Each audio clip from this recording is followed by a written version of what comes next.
Et c'est un fait d'actualité, comment ne pas l'évoquer également dans ce programme Cadence matinale. Parlons de cette brouille entre le Tchad et le Cameroun. Est-ce qu'on est là en plein dans une crise diplomatique inédite lorsqu'on parle du désormais scandale Savannah Energy Gate?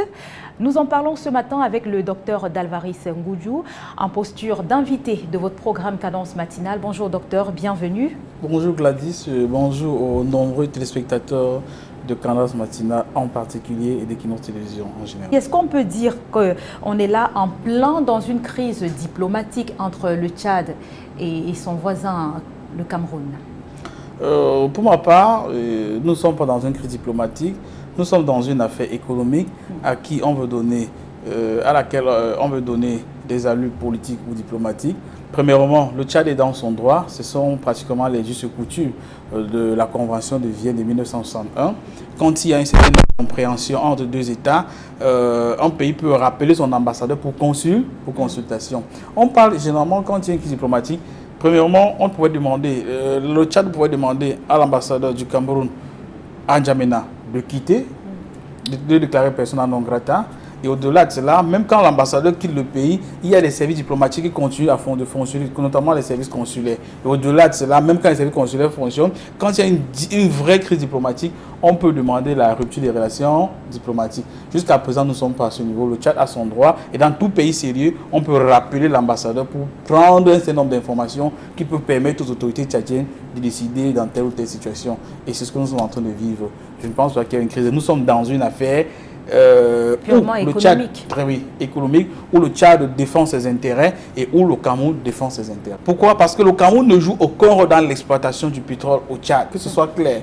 Quand les majordomes internationaux, en l'occurrence Petronas, ExxonMobil, Chevron, ont investi dans le pétrole, le Cameroun n'a aucun intérêt là-bas. Le partage de la production est clair. 60% pour l'État tchadien, 40% pour ces différents majors que j'ai cités. Le Cameroun n'a rien là. Juste quand ils exploitent le pétrole, quand ils financent avec la Banque mondiale pour 2,5 milliards de dollars l'exploitation du pétrole, il est dit que ExxonMobil aura 40% sur les 7 champs pétroliers de Doba et ensuite aura les actifs dans tous les éléments qui peuvent permettre le transport du pétrole. Puisque le Tchad était une nation de l'Interland, il fallait bien acheminer le pétrole jusqu'à la sortie. Ils ont créé Totco au Tchad, dans laquelle le Cameroun n'a pratiquement aucun intérêt, c'est-à-dire rien même pour le conseil d'administration. Ils ont créé Codco du côté du Cameroun, presque 1000 km, où le Cameroun jusqu'à présent avait 5,1%. Juste qu'après qu'ExxonMobil soit parti, ils ont vendu leur part d'action à Savannah à 250 milliards et Savannah, ayant des actifs dans Codco, a vendu 10% de ses actifs dans Codco, de ses actions dans Codco au Cameroun à hauteur de 26 milliards de francs CFA. Et là, le Tchad est en train de créer scandale dans tous les sens. Alors qu'en réalité, le Tchad jusqu'à présent n'a aucun problème avec le Cameroun.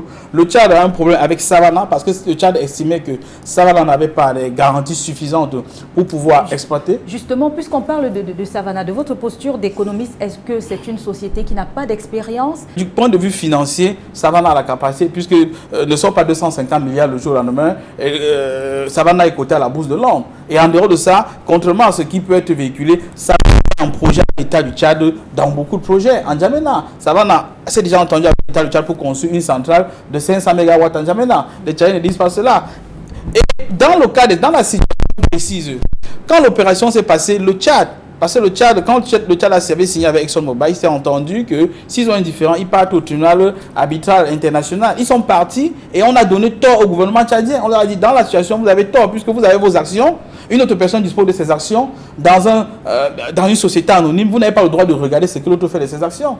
Et on a donné tort à l'État tchadien. Et quand ils rentrent en N'Djamena, ils font la nationalisation, fait un décret. En réalité, c'est une forme de vol. C'est comme si je viens, je dis, votre vêtement, ça m'appartient dorénavant. Alors que je pouvais négocier avec vous, Gladier, est-ce que je peux avoir votre vêtement, on poussait par quoi, etc.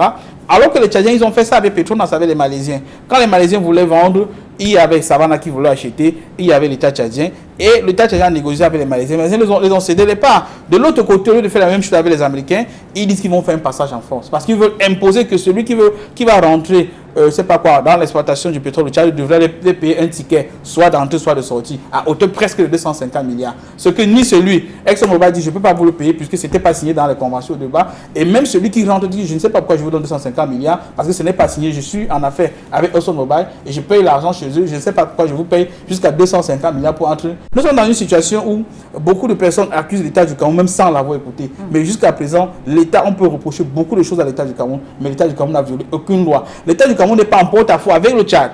Jusqu'à présent, l'État du Cameroun a acheté des actions car Savannah, qui avait acheté à ExxonMobil à 26 milliards. Mais allez jusqu'à rappeler l'ambassadeur. Que craint le Tchad finalement? Est-ce que le Tchad pourrait perdre le contrôle de son pétrole en cas de rachat par Savannah justement? Mais il perd le contrôle comment? Le Cameroun n'est pas dans l'exploitation, hein. Le Cameroun est dans le transport. Le Cameroun est sur 5%. Parce que le Tchad est d'abord, dans le capital de Côte-Côte, actuellement, j'avais dit si rien ne bouge, le Tchad a d'abord 2% qui représente l'État du Tchad.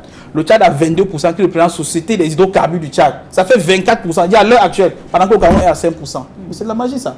Le reste là, s'ils prennent les trucs, ce sont eux qui ont tout. Le Cameroun ne joue aucun rôle dans l'exploitation. Nous sommes dans le transport. Est-ce que c'est possible que dans les prochains jours, qu'on puisse s'asseoir finalement sur la table du dialogue et afin de trouver des solutions? C'est indispensable. Le Cameroun et le Tchad sont des nations sœurs et qui travaillent ensemble. Avant même que le Tchad ne découvre le pétrole, dans les années 90, le Cameroun travaille avec le Tchad. Plus de 95% des produits qui partent au Tchad passent par le port du Cameroun. Le Cameroun a donné plusieurs ports secs au Tchad. Mais actuellement, on est en train de vouloir construire un port sec à l'est du Cameroun. On est en train de vouloir construire un Ngaoundéré pour pouvoir faciliter les transactions avec le Tchad. Et au-delà, ça n'a pas toujours inaperçu. Puis les Camerounais disent tout le temps que certains disent tout le temps que le Cameroun, c'est pas le Tchad est venu combattre Boko Haram. Non, le Tchad est venu combattre, mais les soldats camerounais ne dormaient pas à la maison. Ils étaient en train de combattre ensemble, ils étaient en train de combattre avec les Nigériens. Et au-delà, n'oublions pas, ça passe inaperçu. Il y a eu des années où c'est le Cameroun qui paye l'ensemble des fonctionnaires du Tchad parce qu'ils étaient en difficulté économique. Donc il faut aussi comprendre que les Camerounais ne sont pas les plus méchants de la terre. Quelquefois, ils font aussi des bonnes actions. Merci à vous, docteur Dalvaris Boudjou, d'avoir édifié nos téléspectateurs sur ce sujet d'actualité ce matin.